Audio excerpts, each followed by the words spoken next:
आज की ये कथा हर कोई नहीं सुन सकता। इसे पूरा वही भक्त सुन पाता है जिसके मन में भगवान शिव के लिए सच्चा प्रेम, सच्चा विश्वास और सच्ची भक्ति होती है। क्योंकि इस पवित्र कथा को सुनने मात्र से भगवान शिव की ऐसी विशेष कृपा प्राप्त होती है जो हर किसी के भाग्य में नहीं लिखी होती।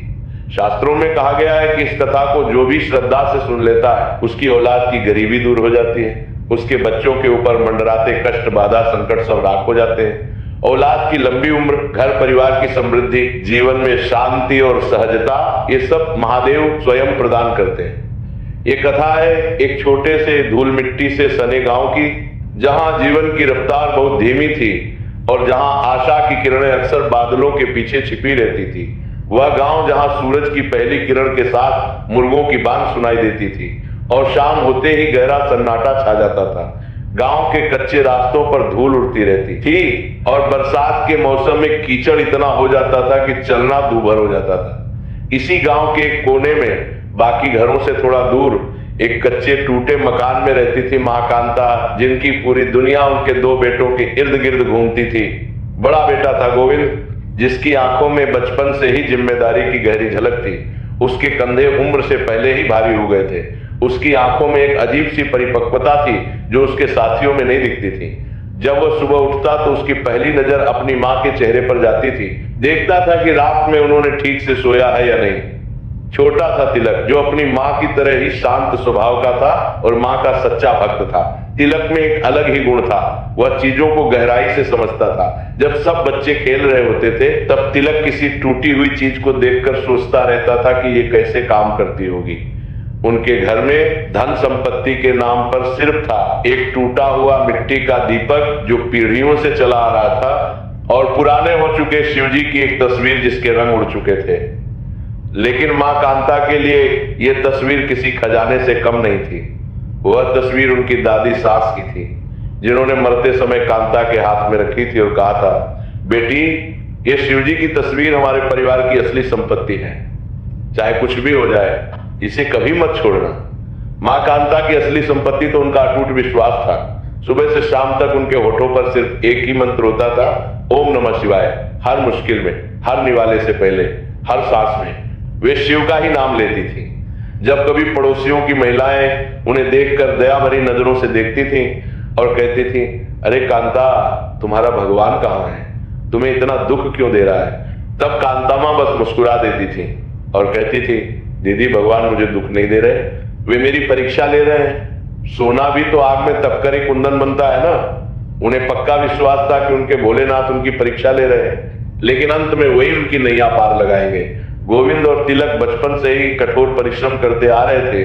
उन्होंने स्कूल का मुंह तक नहीं देखा था, क्योंकि घर की हालत ऐसी नहीं थी। जब गांव के अन्य बच्चे किताबों के साथ स्कूल जाते थे तब ये दोनों भाई खेतों की ओर निकल जाते थे। गांव में मजदूरी का काम हो या किसी के खेत में हाथ बंटाना, दोनों भाई कभी पीछे नहीं हटते थे। गोविंद की मजबूत भुजाएं देखकर लोग उसे भारी सामान उठाने का काम देते थे और तिलक की सूझबूझ देखकर उसे छोटे मोटे काम सौंपते थे। लेकिन कहते हैं ना, जब समय बुरा होता है तो मेहनत का फल भी कम मिलता है। कई बार तो ऐसा होता था कि दोनों भाई सुबह से शाम तक खेतों में पसीना बहाते रहते थे, पर शाम को उन्हें सिर्फ 2 मुट्ठी अनाज या कुछ सिक्के मिलते थे। जब वे थके हारे शाम को घर लौटते थे तो उनकी मां के पास उन्हें खिलाने के लिए सिर्फ पानी और नमक ही होता था। कभी कभी तो बस उबला हुआ पानी और थोड़ा सा नमक, बस यही उनका भोजन होता था। उस समय कांता मां की आंखों में नमी आ जाती थी। वे अपने बेटों का मुंह नहीं देख पाती थी, पर अगले ही पल वे अपने आंसू पोंछकर मुस्कुराकर कहती थी, घबराओ नहीं मेरे बच्चों, ये रूखा सूखा भोजन भी शिव का प्रसाद है, हम इसे प्रसाद समझकर खाएंगे। जिस दिन वे खुश होंगे उस दिन हमारे आंगन में भी खुशहाली के फूल खिलेंगे। मेरे भोलेनाथ कभी अपने भक्तों को भूखा नहीं रखते, ये सब उनकी लीला है। गोविंद का मन इन बातों से और भी अधिक व्यथित हो जाता था। वह जानता था कि उसकी मां की भक्ति सच्ची है, पर उसकी जवानी मां को इस हाल में देखकर तड़पती थी। वह रात रात भर जागता और सोचता, कब तक ऐसे चलेगा? क्या हमारी किस्मत में सिर्फ संघर्ष ही लिखा है? क्या मैं अपनी मां को कभी सुखी नहीं देख पाऊंगा?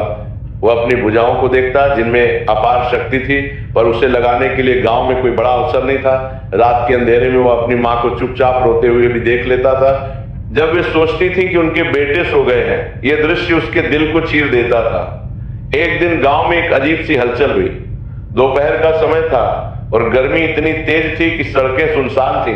लोगों ने देखा कि गांव की कच्ची सड़क पर धूल उड़ाती हुई, चमकती हुई बड़ी गाड़ी आकर रुकी है। ऐसी गाड़ी इस गांव में पहली बार देखी जा रही थी। उस गाड़ी से उतरा एक अमीर, शानदार सफेद कपड़े पहने हुआ आदमी, जिसके हाथ में सोने की घड़ी चमक रही थी और उसके चेहरे पर एक अलग ही आत्मविश्वास की चमक थी। उसके जूते इतने चमकदार थे कि उनमें सूरज की रोशनी प्रतिबिंबित हो रही थी। गांव वालों ने तुरंत फुसफुसाहट शुरू कर दी। ये कौन है? ये कहां से आया है? क्या ये कोई सरकारी अफसर है या कोई बड़ा व्यापारी? गोविंद और तिलक भी दूर खड़े होकर एक पेड़ के नीचे ये दृश्य देख रहे थे। उनकी आंखें उस आदमी की चमचमाती कार और उसके साफ सुथरे कपड़ों पर ठहर गई। उन्होंने कभी इतनी शानदार चीजें नहीं देखी थी। ये आदमी गांव का नहीं था, ये तो साफ दिख रहा था। जल्द ही पता चला कि वह आदमी पास के शहर से आया है, उस शहर का जिसका नाम उन्होंने सिर्फ कहानियों में सुना था, जहां बड़ी बड़ी इमारतें होती हैं, जहां बिजली 24 घंटे रहती है और जहां पैसा पेड़ों पर उगता है, ऐसा लोग मानते थे। तिलक ने अपने बड़े भाई के कंधे पर हाथ रखा और धीरे से उदासी भरे स्वर में कहा, भैया क्या हम भी कभी ऐसे बन पाएंगे? क्या हम भी कभी ऐसी गाड़ी में बैठेंगे? क्या माँ को भी कभी अच्छे कपड़े पहनाएंगे? गोविंद ने गहरी सांस ली, उसकी छाती भर आई। उस अमीर आदमी को देखना उनके लिए सिर्फ एक दृश्य नहीं था, बल्कि वो एक प्रतीक था, एक संकेत था कि उनके जीवन में भी बदलाव की संभावना है। उसने तिलक को देखा, फिर आसमान की ओर देखा, जैसे शिव जी से पूछ रहा हो, क्या अब समय आ गया है प्रभु? क्या अब हमारी किस्मत बदलने वाली है? उसकी आंखों में एक नई चिंगारी जल उठी थी। उस शाम गोविंद ने फैसला कर लिया था कि अब और नहीं, अब कुछ करना होगा। उसी रात जब मां कांता अपने छोटे से कोने में बैठकर टिमटिमाते दीपक के सामने शिव पूजा कर रही थी, तब गोविंद और तिलक अपने फटे पुराने कपड़ों में उनके पास आए। उनके चेहरों पर एक अजीब सा दृढ़ संकल्प था। गोविंद ने अपनी आवाज को थरथराने से रोकते हुए कहा, मां अब और नहीं, हम आपकी ये हालत नहीं देख सकते। हमने एक फैसला किया है। मां कांता ने अपनी पूजा बीच में ही रोक दी। उन्होंने प्यार से उनके चेहरे को सहलाया और पूछा, क्या फैसला मेरे लाल? तुम दोनों इतने गंभीर क्यों दिख रहे हो? तिलक ने अपने भाई की ओर देखते हुए उत्तर दिया, मां हम शहर जाएंगे, उसी शहर जहां से वो आदमी आया था। हमें पता है कि वहां काम है, वहां अवसर है। हम वहां मजदूरी करेंगे, कुछ सीखेंगे और आपके लिए एक खुशहाल जीवन लेकर वापस आएंगे। हम अब ये गरीबी नहीं सहेंगे मां, हम आपको सुखी देखना चाहते हैं। मां कांता की आंखों में आंसू आ गए। उनके बच्चों का यह निर्णय उन्हें एक बड़ी चुनौती लग रहा था। शहर एक माया जाल जैसा था, जहां उनके सीधे साधे बच्चे भटक भी सकते थे। वहां बुरी संगत, बुरे लोग और कई तरह के खतरे थे, पर उनके विश्वास ने उन्हें संबल दिया। उन्होंने अपने दोनों बेटों को अपने सीने से लगाकर गले लगाया। उनके आंसू बेटों के कंधों पर गिर रहे थे।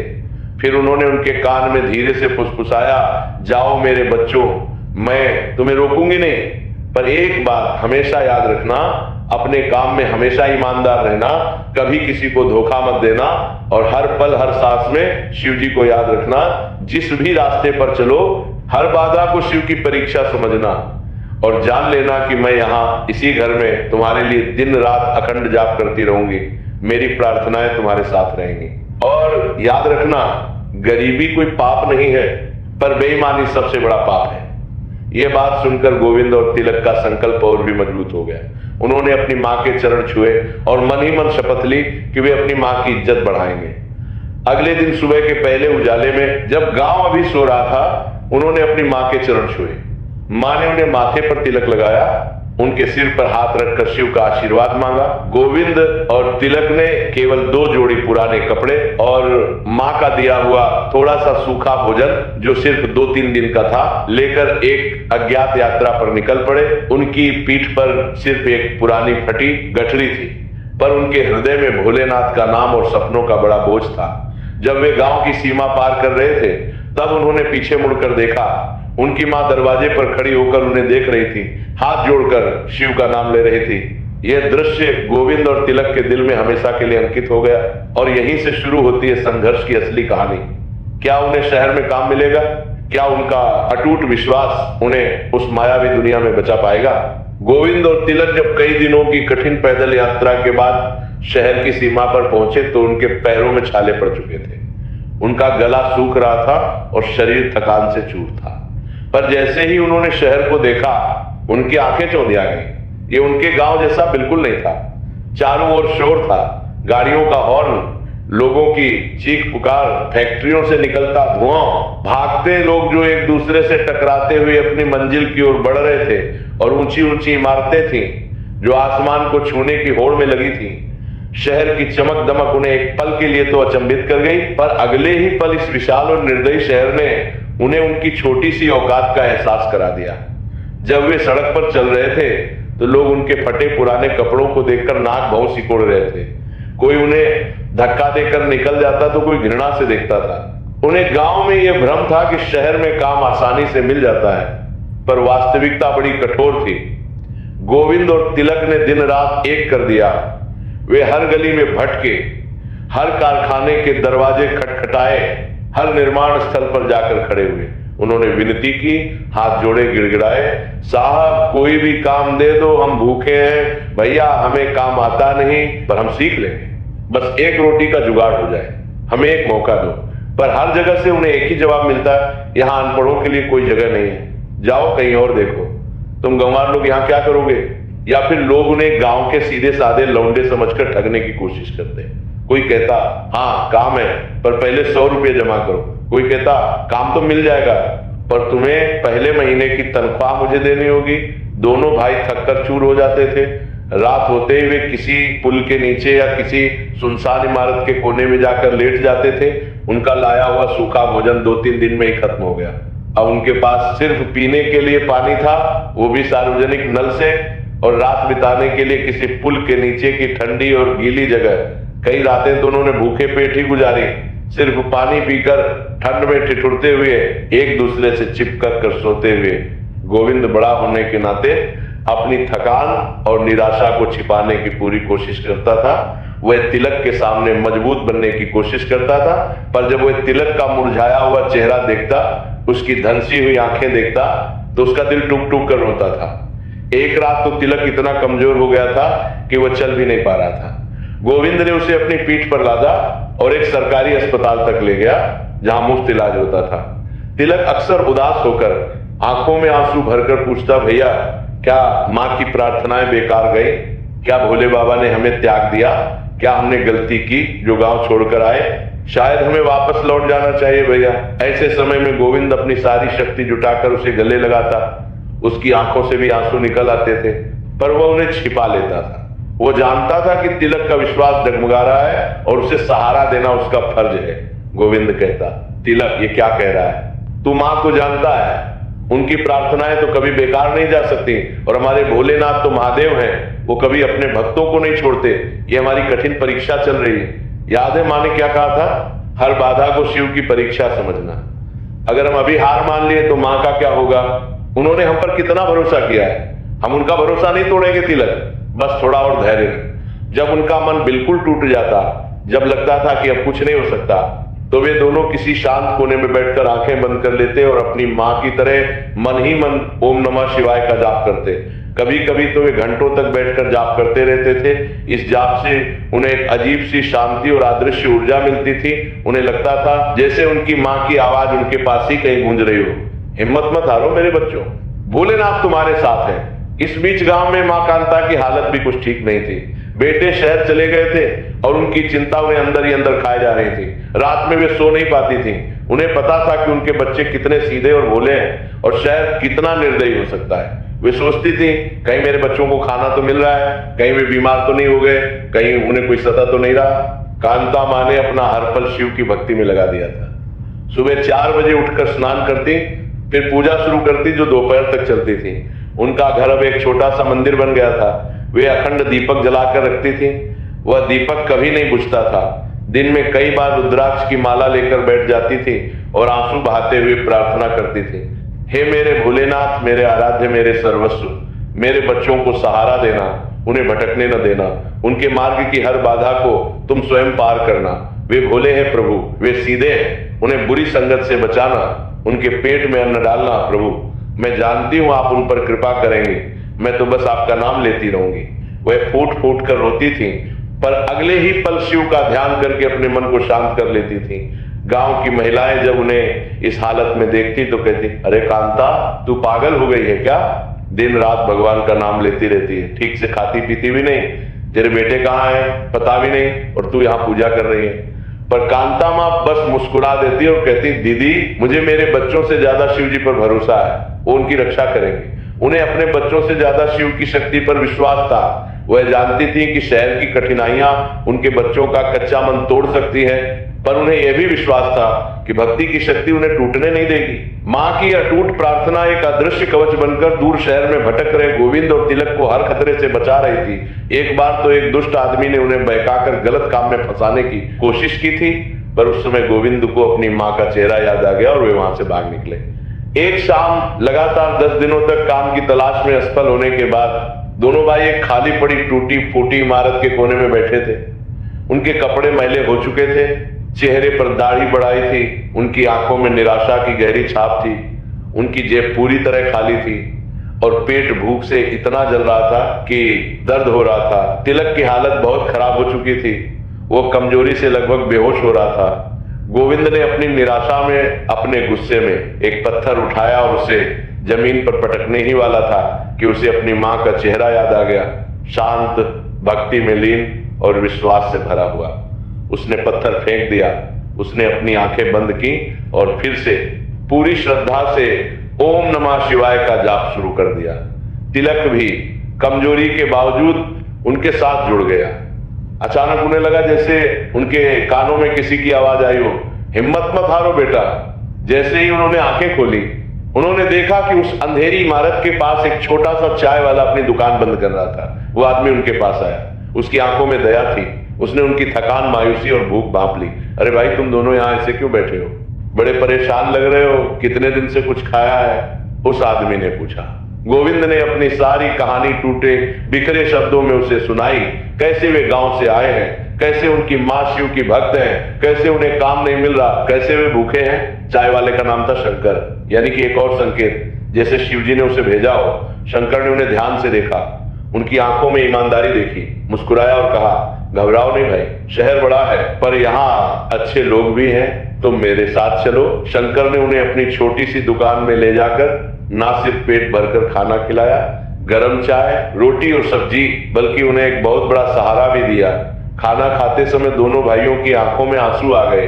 इतने दिनों बाद उन्होंने गरम खाना खाया था। उसने उन्हें बताया कि शहर के बाहरी इलाके में एक बड़ी फैक्ट्री है जहां नए मजदूरों को काम पर रखा जा रहा है और वह कल सुबह उन्हें वहां तक पहुंचा देगा। उसने उन्हें रात में अपनी दुकान में ही सोने की जगह दी। गोविंद और तिलक ने उस अजनबी शंकर के सामने सिर झुकाया, उसके पैर छुए। ये ईश्वरीय मदद थी, ये उन्हें साफ महसूस हो रहा था। उनकी मां की प्रार्थनाएं काम कर रही थी। अब उनके पास एक दिशा थी, एक उम्मीद की किरण थी।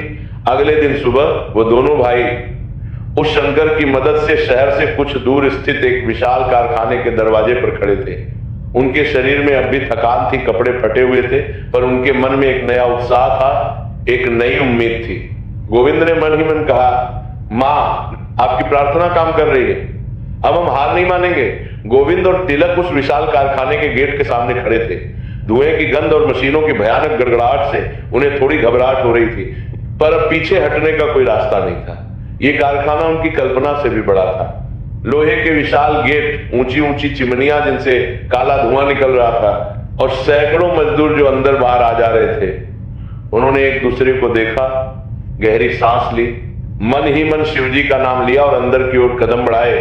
गेट पर एक मोटा ताजा चौकीदार बैठा था। उसने गोविंद और तिलक को देखकर घृणा से देखा। क्या है, क्या चाहिए तुम्हें? यहां भीख नहीं मिलती, भागो यहां से। गोविंद ने हाथ जोड़कर कहा, साहब, हमें काम चाहिए। शंकर भाई ने बताया कि यहां मजदूरों की जरूरत है। चौकीदार ने उन्हें ऊपर से नीचे तक देखा और फिर अंदर जाने का इशारा किया। सौभाग्य से उन्हें जल्द ही कारखाने में काम मिल गया। यह काम बहुत ही निचले स्तर का था। मशीनों के पास खड़े रहकर भारी सामान ढोना, कारखाने का कचरा साफ करना, लोहे के स्क्रैप को इकट्ठा करना और अन्य मजदूरों के छोटे मोटे काम करना। वेतन बहुत कम था, महीने के सिर्फ 500 रुपये, इतना कि बस पेट भर भोजन मिल जाए और रात में सोने के लिए कारखाने के पास की एक छोटी सी झुग्गी में जगह मिल जाए। पर यह उनके लिए अमृत के समान था। कम से कम अब उन्हें भूखा तो नहीं सोना पड़ेगा। उन्होंने उस काम को शिव की कृपा मानकर पूरी श्रद्धा से स्वीकार किया। जहां अन्य मजदूर काम चोरी करते, शिकायत करते या काम से जी चुराते, वहीं गोविंद और तिलक पूरी ईमानदारी और निष्ठा से काम करते। सुबह 6 बजे से रात 8 बजे तक 14 घंटे वे बिना थके काम करते रहते थे। गोविंद अपनी अपार शारीरिक शक्ति का उपयोग करता और जो भारी सामान 4 मजदूर मिलकर उठाते थे वो अकेले ही उठा लेता था। तिलक शांत दिमाग का होने के कारण मशीनों के संचालन को बड़े ध्यान से देखता रहता था।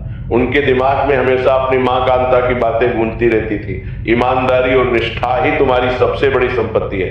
जो काम करो उसे पूरे मन से करो।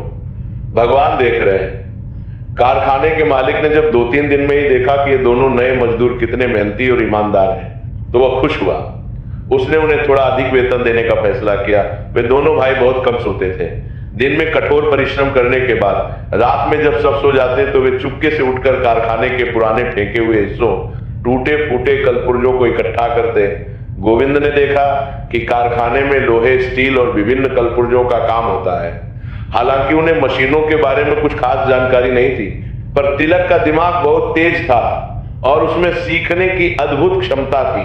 तिलक, जो हमेशा शांत रहता था, अब धीरे धीरे मशीनों की भाषा समझने लगा था। वह घंटों तक देखता रहता था कि कौन सा पुर्जा कैसे काम करता है, कौन सा पुर्जा किस कारण खराब होता है, किस धातु में कितनी मजबूती होती है। वह छोटे मोटे बेकार पड़े कलपुर्जों को साफ करता और उन्हें वापस जोड़ने की कोशिश करता।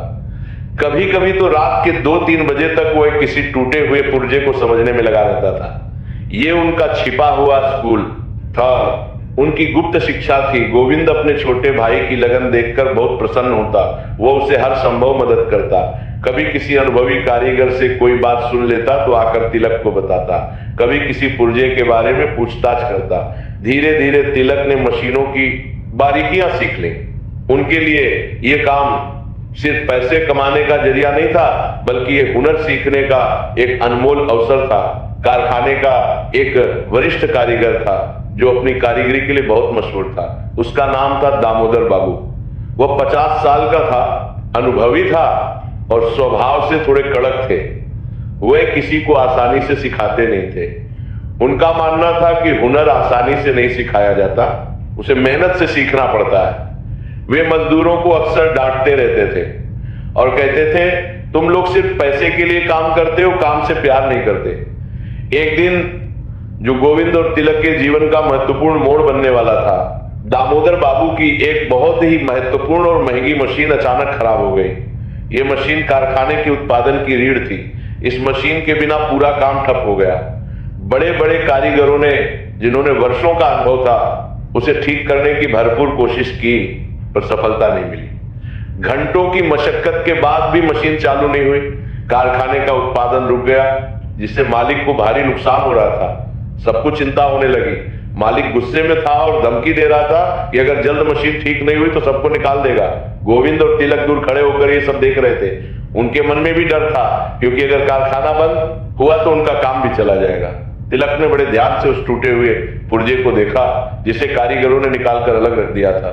उसकी आंखें उस पुर्जे पर केंद्रित हो गईं। उसने पिछले महीनों में जो कुछ सीखा था, उसके आधार पर उसे लगा कि शायद वह समस्या को समझ सकता है। गोविंद ने जब देखा कि तिलक उस पुर्जे की ओर बढ़ रहा है, तो उसने उसे रोकते हुए कहा, तिलक, तू क्यों रिस्क ले रहा है? ये बड़े बड़े अनुभवी कारीगरों का काम है। तू तो अभी सीख ही रहा है। अगर कुछ गलत हो गया तो हमें नौकरी से निकाल देंगे। पर तिलक के मन में एक अजीब सा विश्वास था। एक आंतरिक आवाज थी जो कह रही थी, कोशिश तो कर। उसने अपने भाई को देखा और कहा, भैया, माँ ने कहा था ना कि जो काम मन से करो भगवान मदद करते हैं। मुझे लगता है मैं इसे ठीक कर सकता हूं, कम से कम कोशिश तो करने दो। गोविंद ने सोचा, फिर हिम्मत करके कहा, ठीक है, पर संभल कर। तिलक ने धीरे से दामोदर बाबू के पास जाकर हाथ जोड़कर विनम्रता से पूछा, बाबूजी, क्या मैं उस पुर्जे को एक बार देख सकता हूं? शायद मैं कुछ मदद कर सकूं। दामोदर बाबू को उस साधारण मजदूर के साहस पर पहले तो बहुत गुस्सा आया। उन्होंने तिलक को घूर कर देखा और कहा, तुम क्या जानते हो मशीनों के बारे में? तुम तो कचरा साफ करने वाले हो, हट जाओ यहां से।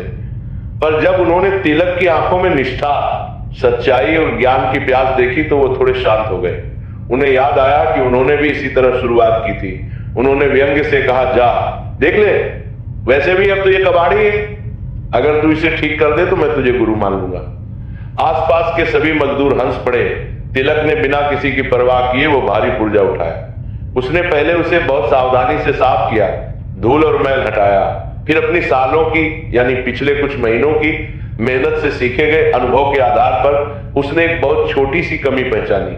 पुर्जे में एक बारीक दरार थी जिसे किसी ने नहीं देखा था, और उसके अंदर का एक छोटा स्प्रिंग टूट गया था। तिलक ने अपने औजारों से, जो उसने कबाड़ से ही बनाए थे और जिन्हें वह छिपा कर रखता था, उसे ठीक करने की कोशिश शुरू की।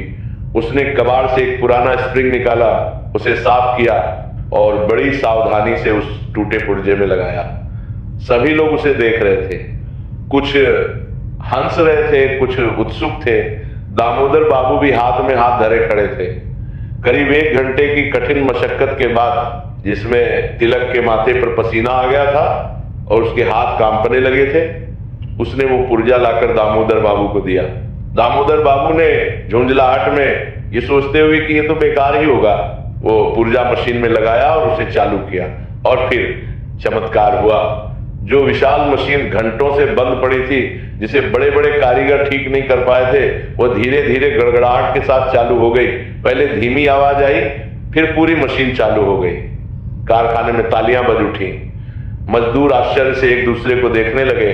दामोदर बाबू की आंखें आश्चर्य से खुली रह गईं। उन्होंने तिलक को ऊपर से नीचे तक देखा। उन्हें विश्वास नहीं हुआ कि जिस काम को उनके जैसे अनुभवी और बड़े बड़े कारीगर नहीं कर सके, वो इस भोले भाले गांव के लड़के ने, जो सिर्फ कुछ महीने पहले यहाँ आया था, कर दिखाया।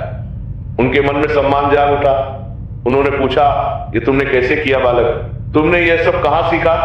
तिलक ने सिर झुकाकर विनम्रता से कहा, बाबूजी, मैंने कुछ खास नहीं किया, मैंने बस इसे रोज देखा है, ध्यान से देखा है, ये कैसे काम करता है, ये सब मैंने आपको और दूसरे कारीगरों को देखकर सीखा, और ये सब महादेव की कृपा है। मैंने बस अपनी माँ की शिक्षा याद रखी, काम को पूरे मन से करो, ईमानदारी से करो। उस दिन के बाद गोविंद और तिलक का मान सम्मान कारखाने में बहुत बढ़ गया। दामोदर बाबू ने उन्हें बुलाया और कहा, तिलक, तुम में हुनर है, मैं तुम्हें अपना शिष्य बनाना चाहता हूं, और गोविंद, तुम भी बहुत मेहनती हो, मैं तुम दोनों को सिखाऊंगा। यह गोविंद और तिलक के लिए सपने जैसा था। एक मास्टर कारीगर उन्हें सिखाने को तैयार था। उस दिन से दामोदर बाबू ने उन्हें अपना शिष्य बना लिया। उन्होंने उन्हें कठिन और नया हुनर सिखाना शुरू किया। सुबह से शाम तक काम, और शाम को दामोदर बाबू के साथ विशेष प्रशिक्षण।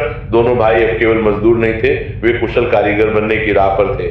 गोविंद जहां प्रबंधन और व्यवस्थापन के गुण सीख रहा था, कैसे काम को व्यवस्थित करें, कैसे लोगों को संभालें, कैसे समय का प्रबंधन करें, वहीं तिलक मशीनरी और तकनीकी ज्ञान में दिन ब दिन पारंगत होता जा रहा था। दामोदर बाबू कड़क थे, पर उनका दिल साफ था।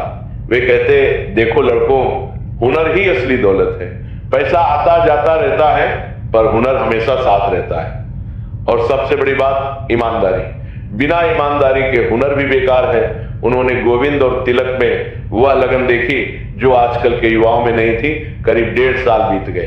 गोविंद और तिलक अब पूरी तरह से प्रशिक्षित कारीगर बन चुके थे। उनकी तनख्वाह भी बढ़ गई थी। वे अब हर महीने अपनी मां को पैसे भेजने लगे थे। जब पहली बार उन्होंने 500 रुपए गांव भेजे तो मां कांता की खुशी का ठिकाना नहीं रहा। उन्होंने उन पैसों को शिवजी के चरणों में रखा और रो पड़ी।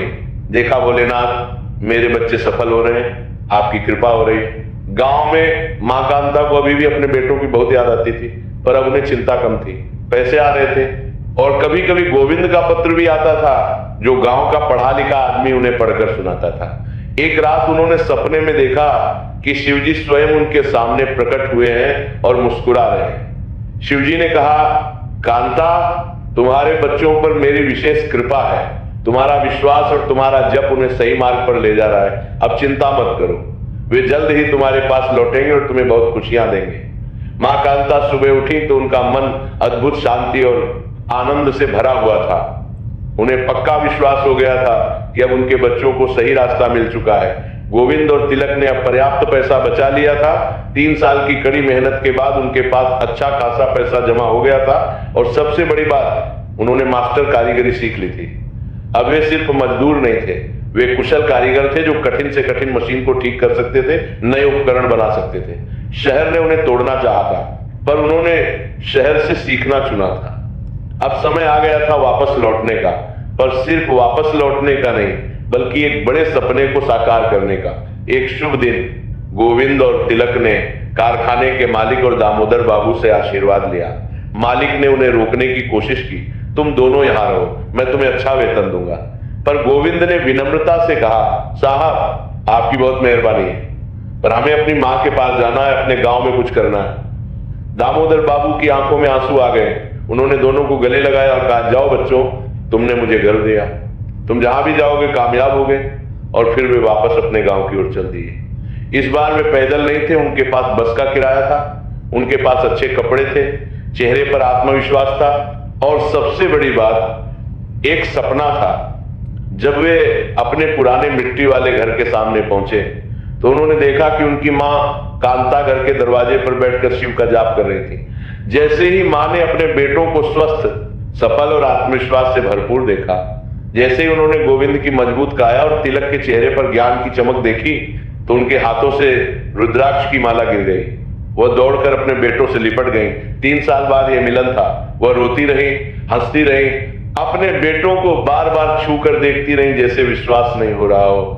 यह मिलन सिर्फ मां और बेटों का मिलन नहीं था, यह भक्त और भगवान की कृपा का मिलन था। यह विश्वास की जीत थी। कांता मां ने तुरंत अपने छोटे से मंदिर में जाकर भोलेनाथ का धन्यवाद किया, जिनके नाम पर उन्होंने वर्षों तक उपवास और जाप किया था। उन्होंने दीपक जलाया और कहा, धन्यवाद मेरे भोलेनाथ, आपने मेरा विश्वास रखा। लेकिन गोविंद और तिलक सिर्फ मां से मिलने नहीं आए थे, वे एक बड़ा उद्देश्य लेकर आए थे। उस शाम जब तीनों एक साथ बैठे थे, गोविंद ने अपनी मां को बताया, मां हम वापस आ गए हैं, पर अब मजदूरी करने नहीं, हम यहां पर अपनी नई शुरुआत करेंगे। हम शहर में जो हुनर सीख कर आए हैं उससे अपने गांव की तस्वीर बदलेंगे, हम अपना काम शुरू करेंगे। मां कांता ने पूछा, कैसा काम बेटा? तिलक ने उत्साह से कहा, मां हम यहाँ एक कार्यशाला बनाएंगे, हम किसानों के लिए उपकरण बनाएंगे, गांव के लोगों की मदद करेंगे, हमने बहुत कुछ सीखा है। मां कांता की आंखों में गर्व के आंसू थे। उन्होंने अपने बेटों को आशीर्वाद दिया। दोनों भाइयों ने अपनी छोटी सी जमा पूंजी, जो 3 साल की कड़ी मेहनत से बचाई थी, का उपयोग करके अपने घर के पीछे के एक छोटे से खाली हिस्से में एक छोटी सी कार्यशाला बनाने का फैसला किया। उन्होंने शहर से कुछ जरूरी औजार और छोटी मशीनें खरीदी। उनका विचार था कि वे आसपास के किसानों के लिए कृषि उपकरण बनाएंगे, हल, कुदाल और अन्य जरूरी चीजें, और गांव वालों के लिए छोटी मोटी मरम्मत का काम करेंगे। उन्होंने अपनी कार्यशाला का नाम रखा शिव शक्ति उद्योग, अपनी मां की भक्ति और शिव जी की कृपा के सम्मान में। गांव वालों ने जब गोविंद और तिलक को अपने घर के पीछे धूल मिट्टी में पसीना बहाते हुए लोहे के साथ काम करते देखा, तो शुरू में उन्होंने उनका खूब मजाक उड़ाया। गांव की चौपाल पर बैठे बुजुर्ग कहते, अरे देखो, शहर से लौटे हैं और फिर से यहाँ लोहा पीट रहे हैं, क्या मिला शहर जाकर? वहीं रहते तो अच्छा था। कुछ लोग व्यंग्य से कहते हैं, इन 2 अनपढ़ों ने क्या सोच लिया है, गांव में भला कौन सी कंपनी चलेगी, ये तो पागल हो गए हैं, शहर की हवा लग गई है इन्हें, 2 दिन में ये सब बंद हो जाएगा। कुछ और भी कठोर थे, इन्हें तो शहर में रहकर बड़ा वेतन कमाना चाहिए था, यहाँ आकर क्या करेंगे? हमारे गांव में तो किसी के पास पैसे ही नहीं है कि ये लोग कुछ बेच सकें, भूखे मर जाएंगे ये दोनों। लेकिन गोविंद और तिलक ने किसी की परवाह नहीं की। उन्होंने अपने कानों को बंद कर लिया। उन्हें पता था कि उनका काम ही उनकी पहचान बनेगा, बातें नहीं। जब लोग मजाक उड़ाते तो गोविंद मुस्कुरा देता और कहता, भैया हम अपना काम कर रहे हैं, समय बताएगा कि हम सही है या गलत। कांता मां ने उन दोनों को अपार बल दिया। वे हर सुबह सूरज उगने से पहले उठकर कार्यशाला में जाती थी और गंगा जल छिड़कती थी, फिर शिव का आह्वान करती थी, हे महादेव, मेरे बच्चों के इस नए उद्यम को आप सफल बनाना। जो भी काम हो वो ईमानदारी से हो, जो भी ग्राहक आए वो संतुष्ट होकर जाए। वह कार्यशाला के हर कोने में धूप दीप करती थी। शुरुआत बेहद कठिन थी। सबसे पहली समस्या थी बिजली की। गांव में बिजली दिन में सिर्फ 2-3 घंटे आती थी, वह भी अनियमित, रात में तो बिल्कुल नहीं। इसलिए उन्हें ज्यादातर काम हाथ के औजारों से करना पड़ता था, जो बहुत मेहनत का काम था। दूसरी समस्या थी कच्चे माल की। शहर से लोहा और अन्य धातु मंगवाने में बहुत खर्च आता था, क्योंकि परिवहन महंगा था। और सबसे बड़ी समस्या थी गांव वालों का अविश्वास। लोगों को शहर की बनी चीजों पर ज्यादा भरोसा था, ना कि इन दो नए लड़कों पर। जब भी कोई किसान कुछ खरीदने आता तो पहले पूछता, ये तुमने खुद बनाया है, ये टिकेगा, कहीं 3 दिन में टूट तो नहीं जाएगा। पहले 2 महीने तो ऐसे बीते कि एक भी ग्राहक नहीं आया।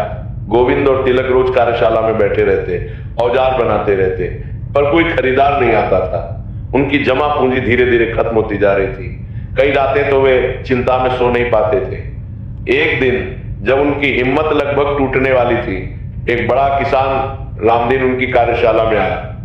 उसने कहा, देखो मुझे एक हल चाहिए, शहर से लाना बहुत महंगा पड़ता है। अगर तुम अच्छा बनाओगे तो मैं तुमसे खरीद लूंगा, पर देखना अच्छा होना चाहिए। ये गोविंद और तिलक के लिए पहला बड़ा अवसर था। उन्होंने दिन रात मेहनत करके, अपने पूरे ज्ञान का उपयोग करके एक उत्कृष्ट हल बनाया। उन्होंने अच्छे लोहे का इस्तेमाल किया, मजबूत जोड़ लगाए। तिलक ने हर पुर्जे को बड़ी सावधानी से बनाया, गोविंद ने उसे पॉलिश किया और चमकदार बनाया। जब वे हल रामदीन को देने गए तो उसने देखकर कहा, अच्छा तो लग रहा है, देखते हैं काम में कैसा रहता है। रामदीन ने कुछ दिन उसने दूरदार फरफरे थे, हल का इस्तेमाल किया। पहले तो सब ठीक चल रहा था। गोविंद और तिलक को लग रहा था कि अब उनका काम चल पड़ेगा, पर एक सप्ताह बाद वो हल टूट गया। असल में हुआ यह था कि रामदीन ने हल को बहुत ही पथरीली और कठोर जमीन पर चलाया था, और वह भी बहुत तेज गति से। किसी भी हल के लिए यह बहुत कठिन था, पर हल टूट गया। रामदीन गुस्से में लाल पीला होकर कार्यशाला में आया। उसने जोर से चिल्लाते हुए कहा, तुम दोनों ने मेरा समय और पैसा बर्बाद कर दिया। मैंने तुम पर भरोसा किया और तुमने क्या दिया? 1 हफ्ते में ही टूट गया। तुम्हारी यह शिव शक्ति किसी काम की नहीं है। मैं सबको बता दूंगा कि तुम ठग हो। आसपास के लोग इकट्ठे हो गए, सब देखने लगे। गोविंद और तिलक पर यह आरोप एक बड़े वज्रपात जैसा था। उनकी पहली ही कोशिश में असफलता, उनका दिल बुरी तरह टूट गया। रात को दोनों भाई कार्यशाला में बैठकर अंधेरे में सोचते रहे। तिलक ने बहुत उदास होकर कहा, भैया शायद गांव में काम शुरू करने का हमारा फैसला गलत था। शायद हमें शहर में ही रहना चाहिए था। अब तो सब लोग हमें ठग कहेंगे। गोविंद ने गहरी सांस ली। उसका मन भी टूट रहा था, पर वह जानता था कि अगर वो हार मान लिया तो तिलक भी टूट जाएगा। अब विश्वास दिखाने का समय था। उसने अपने छोटे भाई के कंधे पर हाथ रखा और कहा, तिलक, माँ ने क्या कहा था, हर बाधा को शिव की परीक्षा समझो। ये हमारी परीक्षा है, हम हारेंगे नहीं। कल सुबह हम रामदीन काका के पास जाएंगे और ये सब ठीक करेंगे। अगले दिन सुबह गोविंद उस किसान के पास गया। उसने बड़ी विनम्रता से, बिना किसी बहस के पूछा कि हल कहाँ और कैसे टूटा है। रामदीन ने गुस्से में बताया। गोविंद ने ध्यान से टूटे हल को देखा। उसने पाया कि हल उनकी कारीगरी के कारण नहीं, बल्कि किसान द्वारा बहुत कठोर जमीन पर और गलत तरीके से उपयोग करने के कारण टूटा था। इसके बावजूद गोविंद ने रामदीन से कोई बहस नहीं की, कोई बहाना नहीं बनाया। उसने हाथ जोड़कर कहा, काका, मैं मानता हूं कि हमारी चीज में कमी रही होगी। हम नए हैं, सीख रहे हैं। आप ये हल हमें वापस दे दीजिए। मैं इसे बिना कोई पैसा लिए आपके लिए नया बना दूंगा, और इस बार ये पहले से भी मजबूत होगा। मैं आपको ये वादा करता हूं काका, और अगर ये फिर से टूटा तो आपके सारे पैसे वापस कर दूंगा। ये बात सुनकर रामदीन चौंक गया। उसके गुस्से में कमी आई। उसने अपनी लंबी जिंदगी में पहली बार किसी कारीगर या व्यापारी में इतनी ईमानदारी देखी थी। आमतौर पर तो लोग बहाने बनाते हैं, झगड़ा करते हैं, पर यह लड़का बिना बहस किए नया हल बनाने को तैयार था, वो भी मुफ्त में। उसने सोचा, शायद ये लड़के सच्चे हैं। गोविंद और तिलक ने रातों रात बिना सोए कठोर मेहनत करके एक नया हल बनाया। इस बार उन्होंने और भी बेहतर और मजबूत धातु का इस्तेमाल किया। तिलक ने हल को दोहरी मजबूती दी। उन्होंने हल के हर जोड़ को वेल्डिंग से मजबूत बनाया। 3 दिन की मेहनत के बाद एक ऐसा हल तैयार हुआ जो किसी भी जमीन पर काम कर सके। उन्होंने वो हल रामदीन को दिया और उससे विनती की, काका, इसे सही तरीके से इस्तेमाल करें, बहुत पथरीली जमीन पर धीरे चलाएं, यह हल आपको कभी निराश नहीं करेगा। रामदीन ने हल लिया और गांव के लोगों को भी बुलाया ताकि सब देखें। इस घटना ने गांव में तहलका मचा दिया। रामदीन ने नए हल को अपने खेत में आजमाया। इस बार हल ने शानदार काम किया। महीनों तक लगातार इस्तेमाल के बाद भी वह हल बिल्कुल मजबूत रहा। रामदीन पूरे गांव में गोविंद और तिलक की तारीफ करने लगा। वो चौपाल पर बैठकर कहता, देखो भाइयों, मैंने इन दोनों लड़कों को गलत समझा था। पहले हल्की गलती मेरी थी, मैंने गलत तरीके से इस्तेमाल किया, पर इन लड़कों ने बिना बहस किए मुझे नया हल दिया। ऐसी ईमानदारी आजकल कहां मिलती है। अब से मैं सिर्फ शिव शक्ति उद्योग से ही सामान लूंगा। ये घटना पूरे गांव में और आसपास के कस्बों में फैल गई। लोगों को पहली बार लगा कि ये दोनों भाई सिर्फ व्यापार नहीं कर रहे बल्कि सेवा भी कर रहे हैं। लोगों के मन में विश्वास जागा। धीरे धीरे उनके पास ग्राहक आने लगे। पहले 1, फिर 2, फिर 5। उनके बनाए उपकरण शहर के उपकरणों से भी अच्छे साबित होने लगे। क्यों? क्योंकि गोविंद और तिलक हर उपकरण में छोटी छोटी कमियां दूर करते थे। वे गांव के हर किसान से पूछते थे, काका आपको क्या परेशानी होती है, आपकी जमीन कैसी है? फिर उसी के हिसाब से उपकरण बनाते थे। यह कस्टमाइजेशन शहर की दुकानों में नहीं मिलता था। शिव शक्ति उद्योग अब एक नाम बन चुका था। उनकी कार्यशाला में अब हर दिन ग्राहक आने लगे थे। गोविंद और तिलक की कमाई बढ़ने लगी, पर सफलता का रास्ता कभी आसान नहीं होता। जब उन्हें थोड़ी सफलता मिली तो गांव के कुछ अमीर और ईर्ष्यालु लोग उनसे जलने लगे। गांव का सबसे अमीर आदमी था धर्मपाल। वह अपनी दौलत और रुतबे के घमंड में चूर रहता था। उसकी अपनी पुरानी दुकान थी जहां वह शहर से लाकर महंगे और कई बार घटिया उपकरण बेचता था। वह किसानों से मनमाना दाम वसूलता था, क्योंकि गांव में और कोई विकल्प नहीं था, इसलिए लोग मजबूरी में उससे ही खरीदते थे। लेकिन अब गोविंद और तिलक की वजह से धर्मपाल का व्यापार चौपट हो रहा था। लोग अब उसकी महंगी दुकान से सामान नहीं खरीद रहे थे। वे सीधे शिव शक्ति उद्योग जा रहे थे, जहां कम दाम में बेहतर क्वालिटी मिल रही थी। धर्मपाल के अहंकार को बड़ी ठेस लगी। वो सोचता था, ये दो गरीब के लड़के मेरे व्यापार में बाधा डाल रहे हैं, मैं इन्हें सबक सिखाऊंगा। धर्मपाल ने गोविंद और तिलक को बर्बाद करने की ठान ली। उसने सोचा कि अगर इन दोनों को कच्चा माल ही नहीं मिलेगा तो ये काम कैसे करेंगे। सबसे पहले उसने गांव के उन व्यापारियों से संपर्क किया जो गोविंद और तिलक को लोहा और अन्य कच्चा माल सप्लाई करते थे। धर्मपाल ने उन्हें मोटी रकम देकर कहा, देखो अगर तुमने उन दोनों को माल दिया तो तुम्हारा भी नुकसान होगा। मैं तुम्हें अच्छे पैसे देता हूं, बस उन्हें माल मत दो। लालच में आकर उन सप्लायरों ने हाँ कर दी। एक दिन जब गोविंद और तिलक सुबह काम पर गए तो उन्हें पता चला कि उनका सारा कच्चा माल खत्म हो चुका है। और जब वे नया माल मंगवाने गए तो कोई भी उन्हें माल देने को तैयार नहीं था। हर भी मन नहीं था, माल पर परिवार देने को तैयार नहीं था। व्यापारी अलग अलग बहाने बना रहा था, माल नहीं है, दाम बढ़ गए हैं, अभी नहीं दे सकते। गोविंद ने चिंता में तिलक से कहा, तिलक ये क्या हो रहा है? सारे रास्ते अचानक कैसे बंद हो गए? कल तक तो सब ठीक था।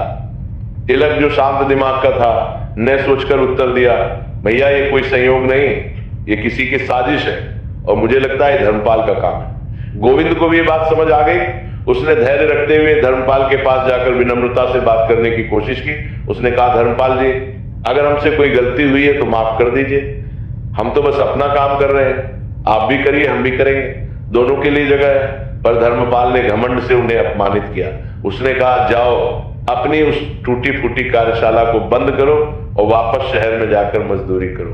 ये व्यापार तुम गरीबों के बस का नहीं।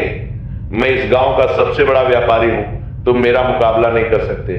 गोविंद को बहुत गुस्सा आया। उसकी मुट्ठियां भिंचवान को मिलाना गई। वह धर्मपाल को मारने को हुआ, पर तभी उसे अपनी मां की बात याद आई, बेटा गुस्सा विनाश का पहला कदम है, हमेशा शांति रखो। उसने गहरी सांस ली और वहां से चला आया। जब दोनों भाई निराश होकर घर लौटे तो कांता मां ने उन्हें देखा। वो तुरंत समझ गई कि उन्हें किसी दैवीय परीक्षा का सामना करना पड़ रहा है। कांता मां ने उन्हें बैठाया, अपने हाथ से ठंडा पानी पिलाया और बड़े प्यार से कहा, मेरे बच्चों जब तुम सही रास्ते पर चलते हो तो बाधाएं जरूर आती हैं, और बाधाएं जितनी बड़ी होंगी सफलता भी उतनी ही बड़ी होगी। याद रखो, आग में तपकर ही सोना कुंदन बनता है। अब तुम लोग उदास क्यों हो?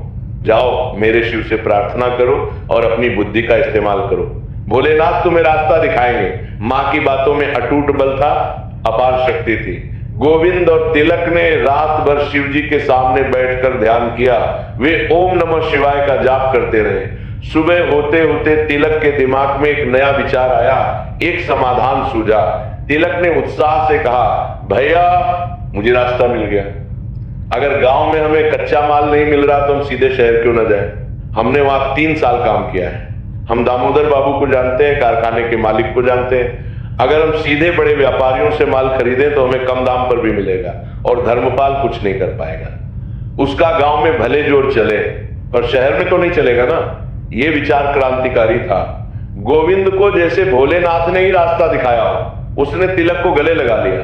उसने कहा, वाह तिलक, तूने तो कमाल कर दिया, यही करेंगे। अगले ही दिन गोविंद ने अपनी बची हुई सारी जमा पूंजी ली और शहर के लिए रवाना हो गया। शहर में गोविंद ने अपने पुराने कारीगर दोस्तों की मदद से एक बड़े इस्पात व्यापारी से संपर्क किया। उस व्यापारी का नाम था मल्होत्रा साहब। गोविंद ने उन्हें अपनी पूरी कहानी सुनाई, कैसे उसने यहां काम किया, कैसे उसने हुनर सीखा, कैसे वो अपने गांव में काम कर रहा है और कैसे स्थानीय व्यापारी उसे परेशान कर रहे हैं। गोविंद की ईमानदारी, उसके काम के प्रति समर्पण और उसकी समझ से मल्होत्रा साहब बहुत प्रभावित हुए। मल्होत्रा साहब ने कहा, बेटा मुझे तुम्हारी ईमानदारी पसंद आई। मैं तुम्हें सिर्फ उचित मूल्य पर कच्चा माल नहीं दूंगा, बल्कि तुम्हें उधार पर भी माल दे सकता हूं। जब बिक जाए तब पैसे दे देना। मैं देख रहा हूं कि तुम में आगे बढ़ने की सच्ची लगन है। ये गोविंद के लिए एक बहुत बड़ी मदद थी। उसने भावुक होकर मल्होत्रा साहब के पैर छुए। गोविंद एक छोटे ट्रक में भरकर कच्चा माल लेकर गांव लौटा। जब धर्मपाल ने यह देखा तो वह हक्का बक्का रह गया। उसकी चाल उसी पर उल्टी पड़ गई थी। अब गोविंद और तिलक सीधे शहर से माल ला रहे थे, जिससे उनकी लागत बहुत कम हो गई। अब वे अपने उत्पादों को पहले से भी सस्ते दामों पर बेच पा रहे थे। शिव शक्ति उद्योग अब रुकने वाला नहीं था। आने वाले महीनों में गोविंद और तिलक ने दिन रात काम किया। उन्होंने न सिर्फ किसानों के लिए बेहतर उपकरण बनाए, बल्कि गांव के युवा बेरोजगारों को भी अपने साथ काम पर लगाना शुरू कर दिया। वे उन्हें हुनर सिखाते और बेहतर वेतन देते। पहले उन्होंने 2 युवकों को काम पर रखा, फिर 5, फिर 10। वे हर युवक को वैसे ही सिखाते जैसे दामोदर बाबू ने उन्हें सिखाया था। वे कहते, देखो भाई, हुनर ही असली दौलत है, इसे सीखो और ईमानदारी से काम करो। देखते ही देखते उनकी छोटी सी कार्यशाला एक मध्यम आकार की कंपनी में बदल गई। अब गांव में एक नई चर्चा शुरू हो गई थी। गोविंद और तिलक सिर्फ अपने लिए नहीं, पूरे गांव के लिए काम कर रहे हैं। देखो कितने युवकों को रोजगार दिया है। उनकी मां की भक्ति देखो, शिवजी ने उनका हाथ पकड़ लिया है। गोविंद और तिलक ने अपनी कमाई से सबसे पहले अपने कच्चे घर को पक्का बनवाया। उन्होंने एक सुंदर 2 मंजिला घर बनवाया और सबसे महत्वपूर्ण, उन्होंने अपनी मां कांता के लिए घर में एक छोटा लेकिन सुंदर शिव मंदिर बनवाया। वो मंदिर संगमरमर का था, जिसमें एक सुंदर शिवलिंग था। जब मां कांता ने अपने बच्चों की सफलता और उनका एक परोपकारी भाव देखा तो उनकी आंखों से आनंद के आंसू बह निकले। वे शिवजी के सामने घंटों बैठी रहीं और रोती रहीं, खुशी के आंसू। उधर गांव का वह अमीर आदमी धर्मपाल, जो उनसे ईर्ष्या करता था, अब देख रहा था कि उसकी सारी कोशिशों के बावजूद गोविंद और तिलक आगे बढ़ते जा रहे हैं। उसका व्यापार लगभग बंद हो चुका था। धर्मपाल की अमीरी अब सिर्फ ईर्ष्या और पछतावे में सिमट कर रह गई थी, जबकि गोविंद और तिलक की ईमानदारी ने उन्हें जनता का अपार में सम्मान दिला दिया था। शिव शक्ति उद्योग अब सिर्फ एक कार्यशाला नहीं थी, बल्कि उम्मीद की किरण बन चुकी थी, खासकर गरीब युवाओं के लिए। एक दिन कुछ बड़ा होने वाला था। जिले के कृषि विभाग का एक अधिकारी, जिसका नाम था वर्मा साहब, गांव में आया। उन्होंने शिव शक्ति उद्योग के बारे में सुना था। उन्होंने कार्यशाला का दौरा किया, गोविंद और तिलक से बात की, उनके उत्पादों को देखा। वर्मा साहब बहुत प्रभावित हुए। उन्होंने कहा, गोविंद जी, तिलक जी, आपका काम बहुत अच्छा है। आप सिर्फ व्यापार नहीं कर रहे, समाज सेवा भी कर रहे हैं। मैं चाहता हूं कि सरकार आपकी मदद करे। हम आपको एक बड़ा सरकारी ऑर्डर देना चाहते हैं। वर्मा साहब ने आगे कहा, देखिए गोविंद जी, आपका ये कम ऊर्जा वाला कृषि उपकरण जो तिलक जी ने बनाया है, ये बहुत क्रांतिकारी है। हमारे पूरे जिले में बिजली की समस्या है, किसान परेशान है। अगर आप ये उपकरण बड़ी मात्रा में बना सकें तो सरकार इसे सब्सिडी पर किसानों को बांटना चाहती है। हम आपको 5000 उपकरणों का ऑर्डर देना चाहते हैं। ये सुनकर गोविंद और तिलक दोनों स्तब्ध रह गए। 5000 उपकरण, ये उनकी कल्पना से भी बहुत बड़ा था। अब तक तो वे महीने में सिर्फ 50-60 उपकरण बनाते थे। गोविंद ने पूछा, साहब ये तो बहुत बड़ा ऑर्डर है, पर हमारे पास इतनी बड़ी मशीनें नहीं है, ना ही इतने कारीगर हैं। वर्मा साहब ने मुस्कुराते हुए कहा, इसीलिए तो मैं आपसे कह रहा हूं, सरकार आपको सब्सिडी देगी, बैंक से लोन मिलने में मदद करेगी। आप अपनी कार्यशाला को बड़ी फैक्ट्री में बदल सकते हैं, पर शर्त यह है कि उत्पादन 6 महीने में शुरू हो जाना चाहिए और 1 साल में पूरा ऑर्डर डिलीवर करना होगा। गोविंद और तिलक ने एक दूसरे को देखा। ये उनके कार्यशाला के दौरान को लिए जीवन का सबसे बड़ा अवसर था। ये सिर्फ बड़ा व्यापार नहीं था, बल्कि पूरे क्षेत्र की सेवा करने का मौका था। तिलक ने कहा, साहब हम ये काम करेंगे, भगवान की कृपा से हम पूरा करेंगे। वर्मा साहब प्रसन्न हुए और उन्होंने आवश्यक कागजात देकर कहा, बहुत अच्छे, मैं आपकी मदद करूंगा। पर यह काम करना कहने से कहीं ज्यादा कठिन था। गोविंद और तिलक को बहुत बड़ी मात्रा में उत्पादन करना था, जिसके लिए उन्हें बड़ी बड़ी मशीनें लगानी थी, फैक्ट्री का विस्तार करना था और ज्यादा मजदूर रखने थे। सबसे बड़ी समस्या थी पैसे की। उनके पास इतना पैसा नहीं था कि वे इतनी बड़ी मशीनें खरीद सकें। जब ये बात गांव में फैली कि शिव शक्ति उद्योग को सरकारी ऑर्डर मिला है तो लोग खुश हुए। पर वहीं धर्मपाल फिर से सक्रिय हो गया। उसने देखा कि अगर ये काम सफल हो गया तो गोविंद और तिलक बहुत बड़े बन जाएंगे। उसका अहंकार फिर जाग उठा। उसने गांव में जहर फैलाना शुरू किया। वह चौपाल पर बैठकर कहता, अरे जाग करने को लोग काम में भैयों, ये दोनों लड़के ये बड़ा सरकारी काम नहीं कर पाएंगे। इनके पास ना तो पैसा है ना ही अनुभव है। ये सरकारी पैसा लेकर भाग जाएंगे या काम बिगाड़ देंगे, फिर हमारे गांव की बदनामी होगी। इन गरीबों को इतनी बड़ी जिम्मेदारी नहीं देनी चाहिए थी। कुछ लोग उसकी बातों में आ भी गए, पर ज्यादातर लोग अब गोविंद और तिलक को अच्छी तरह पुरताकी जान चुके थे। वे जानते थे कि ये दोनों ईमानदार हैं। एक बुजुर्ग ने धर्मपाल को टोका, धर्मपाल तुम तो बस इन लड़कों से जलते रहते हो। जब ये गरीब थे तब तुमने मदद नहीं की, अब जब ये आगे बढ़ रहे हैं तो तुम्हें तकलीफ हो रही है। गोविंद और तिलक ने अपनी मां को सारी बात बताई। वे चिंतित थे। मां, हमारे पास इतने पैसे नहीं है कि हम बड़ी मशीनें खरीद सके। अगर हम ये काम नहीं कर पाए तो हमारी बदनामी होगी। कांता मां ने फिर से अपने बच्चों को हिम्मत दी। वे मुस्कुरा कर बोली, मेरे बच्चों, जब शिवजी ने बड़ा काम दिया है तो रास्ता भी वही दिखाएंगे। तुम परेशान मत हो, तुम जाओ और जिले के सबसे बड़े बैंक में जाओ। बैंक के मैनेजर को अपनी सच्चाई, अपनी ईमानदारी दिखाओ। उन्हें बताओ कि तुमने क्या क्या किया है, और हाँ, महादेव का नाम लेकर जाओ। जब काम सच्चा होता है तो भगवान रास्ता बना देते हैं। गोविंद और तिलक ने मां के कहे अनुसार किया। उन्होंने अपने सबसे अच्छे कपड़े पहने, अपने सारे कागजात तैयार किए और जिले के सबसे बड़े बैंक में गए। बैंक का प्रबंधक था मिश्रा जी, एक सख्त लेकिन ईमानदार आदमी। गोविंद और तिलक ने मिश्रा जी को अपनी पूरी कहानी सुनाई। कैसे उनकी मां ने गरीबी में भी शिव का नाम नहीं छोड़ा, कैसे उन्होंने शून्य से शुरुआत की, कैसे उन्होंने शहर में मजदूरी करके हुनर सीखा, कैसे उन्होंने गांव लौटकर अपना व्यवसाय शुरू किया। उन्होंने अपने उत्पादों की गुणवत्ता के बारे में बताया, सरकारी ऑर्डर के बारे में बताया और यह भी बताया कि वे इस पैसे का क्या उपयोग करेंगे। गोविंद ने कहा, सर हम सिर्फ अपने लिए नहीं, पूरे गांव के लिए काम कर रहे हैं। हमने 50 युवकों को रोजगार दिया है। अगर ये काम सफल हुआ तो हम 100 युवकों को रोजगार देंगे। हम गांव में ही रहकर कुछ बड़ा करना चाहते हैं। तिलक ने अपने बनाए हुए उपकरण का नमूना भी दिखाया। उसने बताया कि कैसे ये उपकरण कम ऊर्जा में अधिक काम करता है। मिश्रा जी बहुत ध्यान से सब कुछ सुन रहे थे। वे गोविंद की सच्चाई और तिलक के ज्ञान से प्रभावित हो रहे थे। मिश्रा जी ने कई सवाल पूछे। अगर काम में देरी हो गई तो, अगर कुछ गलत हो गया तो? गोविंद ने हर सवाल का जवाब बड़ी ईमानदारी से दिया। उसने कहा, सर हम भाग नहीं सकते, ये हमारा गांव है, हमारी माँ यहाँ है, हम अपनी जान लगा देंगे पर ये काम पूरा करेंगे। और सर हम पर भोलेनाथ की कृपा है, हमारी माँ की प्रार्थनाएं हमारे साथ है। मिश्रा जी ने देखा कि ये दोनों लड़के केवल पैसे के लिए काम नहीं कर रहे, उनके अंदर देश और समाज के लिए कुछ करने की सच्ची लगन है। उनकी आंखों में झूठ नहीं, सच्चाई है। मिश्रा जी खुद भी शिव के भक्त थे। उन्होंने सोचा, अगर ये लड़के झूठ बोल रहे होते तो इतने विश्वास से भगवान का नाम नहीं लेते।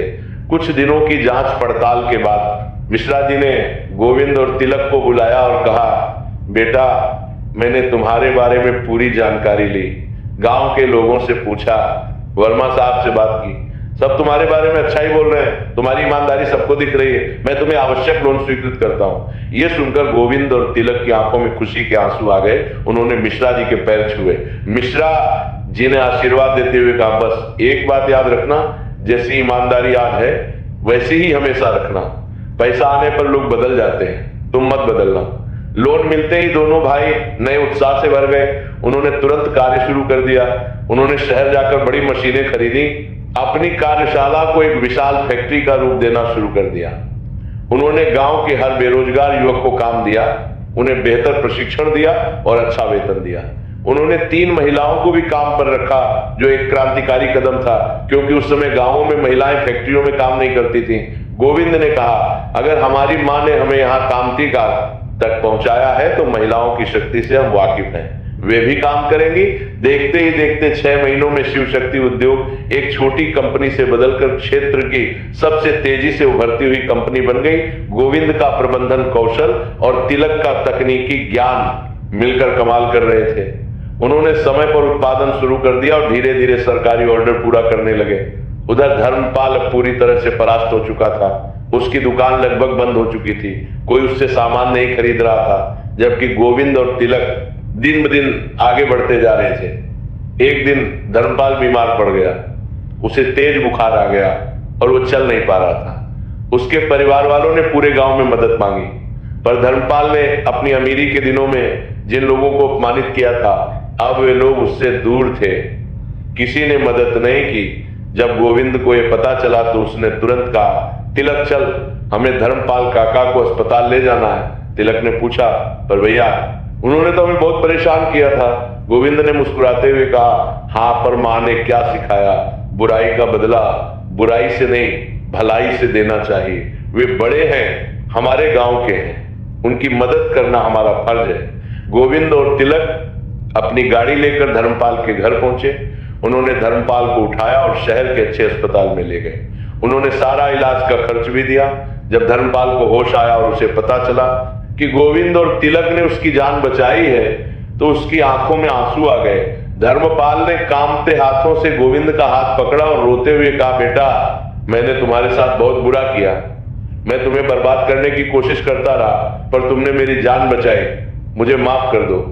गोविंद ने उसका हाथ थामते हुए कहा, काका, हम सब भाई हैं, जो हुआ उसे भूल जाइए, अब आप जल्दी ठीक हो जाइए। और हाँ, अगर आप चाहें तो आप हमारी कंपनी में हिसाब किताब का काम देख सकते हैं, आप अनुभवी हैं, हमें आपकी मदद चाहिए। ये बात सुनकर धर्मपाल फूट फूट कर रो पड़ा। उसने अपनी पूरी जिंदगी में ऐसी उदारता और क्षमा नहीं देखी थी। उस दिन के बाद धर्मपाल पूरी तरह बदल गया। उसका अहंकार, उसकी ईर्ष्या सब खत्म हो गई। जब वो ठीक होकर लौटा तो उसने पूरे गांव के सामने गोविंद और तिलक से माफी मांगी।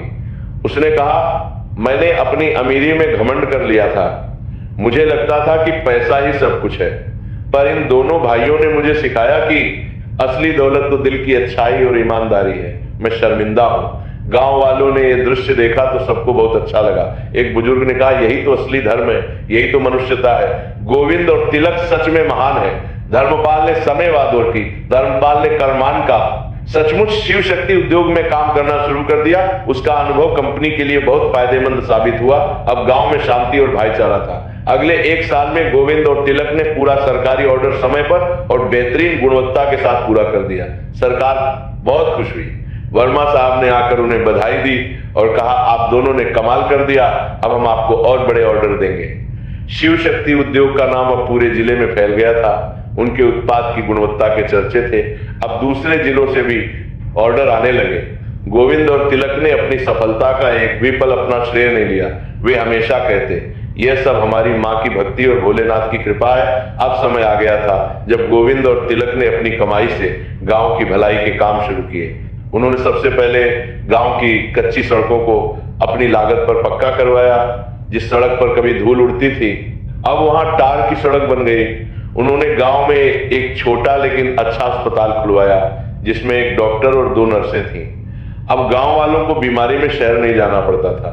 उन्होंने गांव में एक अच्छा स्कूल भी खुलवाया ताकि गांव के बच्चे अच्छी शिक्षा प्राप्त कर सके। उन्होंने गरीब बच्चों की फीस खुद देने का फैसला किया। उन्होंने गांव के हर गरीब परिवार की मदद की। किसी की बेटी की शादी में 10,000 रुपये का दान दिया तो किसी के बेटे की पढ़ाई का पूरा खर्च उठाया। जब भी कोई गरीब आदमी परेशानी में होता, गोविंद और तिलक चुपचाप मदद कर देते। उनकी सादगी बरकरार थी। इतने अमीर बनने के बाद भी गोविंद और तिलक में जरा भी घमंड नहीं आया था। वे आज भी गांव वालों से उसी विनम्रता से मिलते थे। वे आज भी अपने कारीगरों के साथ बैठकर खाना खाते थे। उनमें कोई अमीरी का घमंड नहीं था। गांव में अब एक नया रिवाज शुरू हो गया था। जब कोई बड़ा फैसला लेना होता या किसी को सलाह चाहिए होती तो लोग गोविंद, तिलक और सबसे ज्यादा मां कांता के पास आते थे। मां कांता को गांव में अब देवी का दर्जा प्राप्त था। उनकी भक्ति और त्याग की कहानी गांव गांव में सुनाई जाती थी। जब भी कोई उनकी इज्जत करता या उनसे आशीर्वाद लेता तो मां कांता हमेशा कहती थी, बेटा ये मेरा सम्मान नहीं है, ये भोलेनाथ के नाम और सच्चे कर्म का सम्मान है। तुम भी ईमानदारी से काम करो, भगवान तुम्हारा भला करेंगे। एक शाम जब सूरज ढल रहा था और आकाश नारंगी रंग का हो गया था, मां कांता अपने घर के सुंदर शिव मंदिर में बैठी थी। दीपक की रोशनी में उनका चेहरा दिव्य लग रहा था। गोविंद और तिलक काम से लौटकर उनके पास आए। अब वे दोनों अच्छे कपड़े पहनते थे। उनके चेहरे पर संतोष और सफलता की चमक थी। गोविंद ने आदर से कहा, मां हम सब कुछ हासिल कर चुके हैं, आपकी प्रार्थनाएं, हमारा परिश्रम, भोलेनाथ की कृपा सब सफल रहा। अब हमारे पास अच्छी कंपनी है, पैसा है, इज्जत है। अब आपकी क्या इच्छा है? आप जो कहेंगे हम तुरंत पूरा करेंगे। मां कांता की आंखों में प्यार भरा संतोष था। उन्होंने अपने दोनों बेटों के हाथ अपने हाथों में लिए, उन्हें सहलाया और भावुक होकर कहा, मेरे बेटे तुमने मुझे वो सब दिया जिसका मैंने कभी सपना भी नहीं देखा था। मैंने तुम्हें बस ईमानदारी से जीना सिखाया। तुमने ईमानदारी से काम करना सीखा और आज यहां पहुंचे। लेकिन अब मेरे मन में एक ही बड़ी इच्छा बची है। तिलक ने उत्सुकता से पूछा, क्या मां? आप बताइए, हम उसे तुरंत पूरा करेंगे, चाहे कितना भी बड़ा काम हो। मां कांता ने गहरी सांस ली। उनकी आंखों में एक मधुर चमक आई। वे मुस्कुराते हुए बोली, मैं चाहती हूं कि मेरे दोनों बेटों का घर बसे।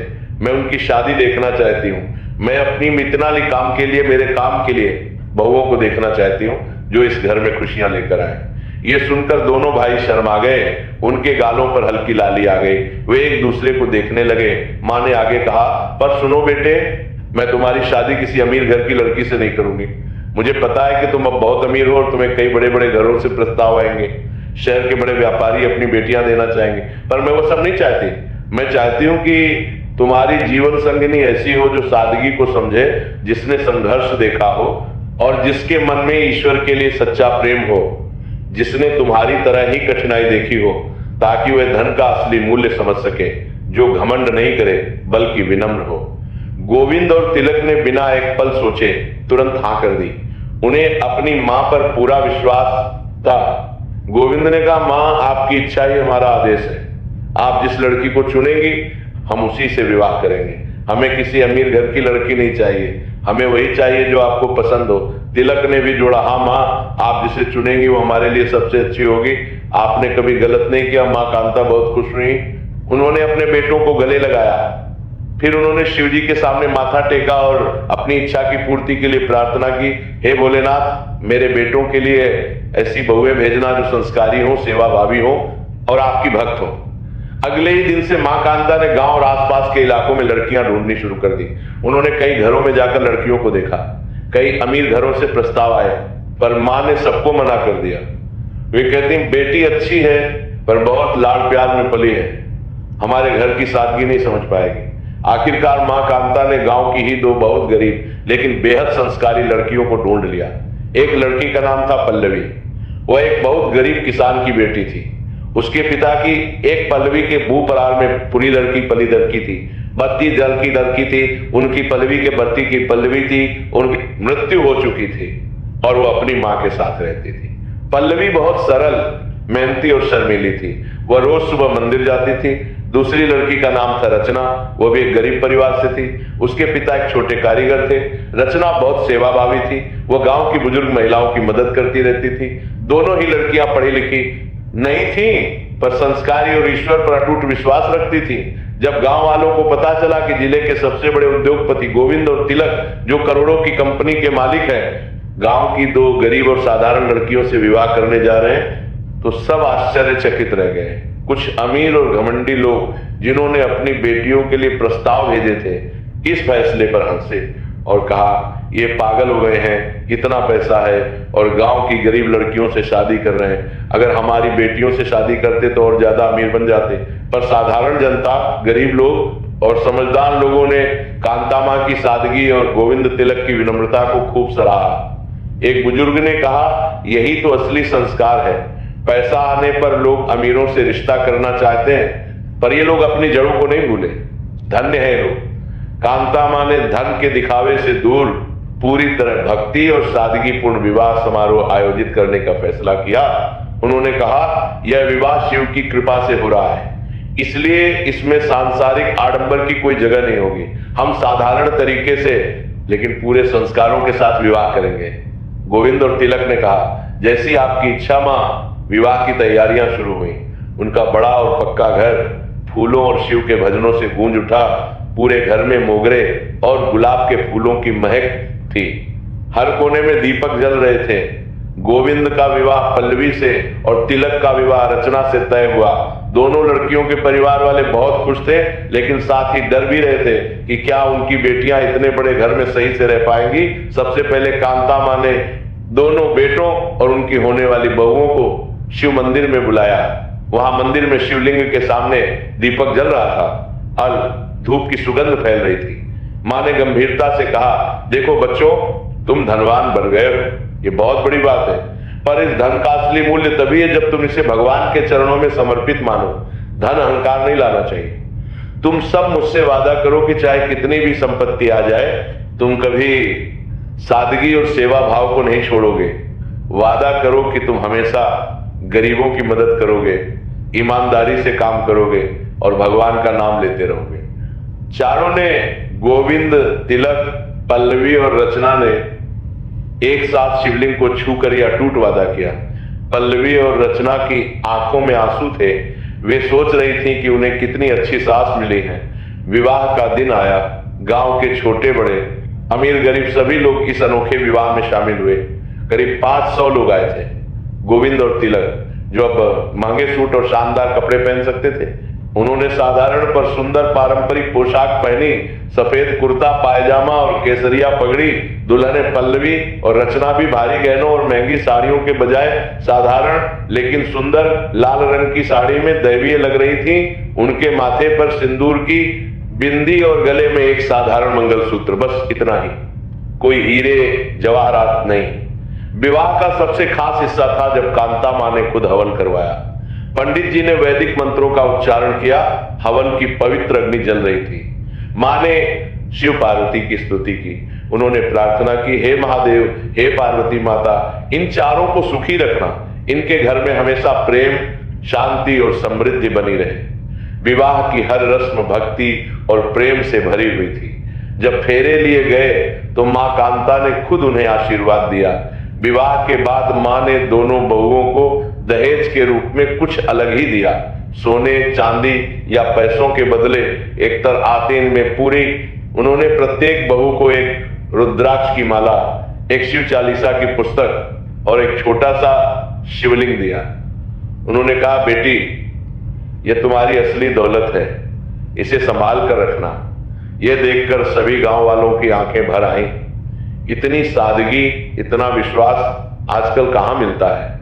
लोग एक दूसरे से कहने लगे, यही तो असली विवाह है, बाकी तो सिर्फ दिखावा होता है। गांव का वह धर्मपाल भी अपनी पत्नी के साथ आया था। जब उसने देखा कि गोविंद और तिलक, जो अब करोड़पति हैं, इतने विनम्र और सादगीपूर्ण तरीके से विवाह कर रहे हैं, तो उसके मन का आखिरी मैल भी धुल गया।